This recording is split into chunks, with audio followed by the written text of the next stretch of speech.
Trava sa mnogo imena. Zovu je rosa, rosopas, lastina trava, lišavica, lišajnica, zmijsko mleko i lastavičja suza.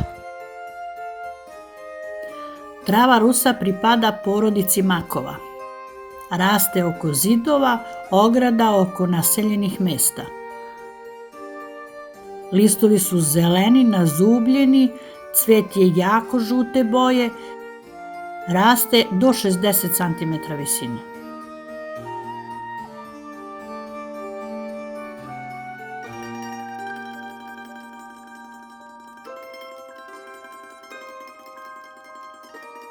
Za čaj se koristi osušeni nadzemni deo biljke.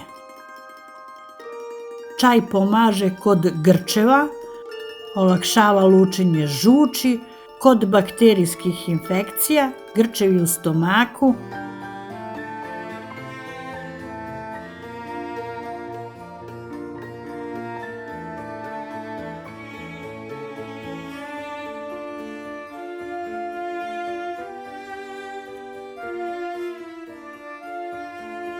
Od njega se može spremiti i mast i svež sok koji se koristi kod bradavica, žuljeva, tuberkuloze kože, psorijaze i za druge kožne bolesti.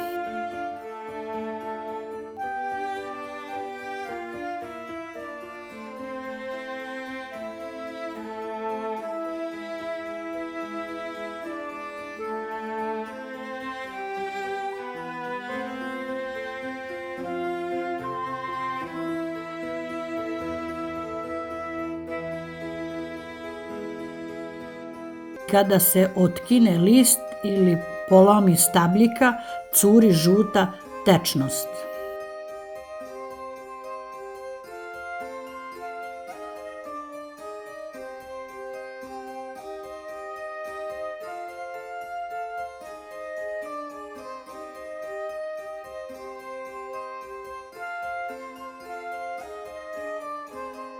Čaj spremamo na taj način što jednu kafenu kašičicu suvog čaja prelijemo sa 200 ml ključale vode, sačekamo 15 minuta, procedimo i pijemo 1 šolju čaja na dan.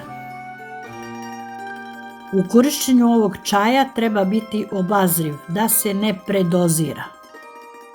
Voli vas vaš jednostavan svet.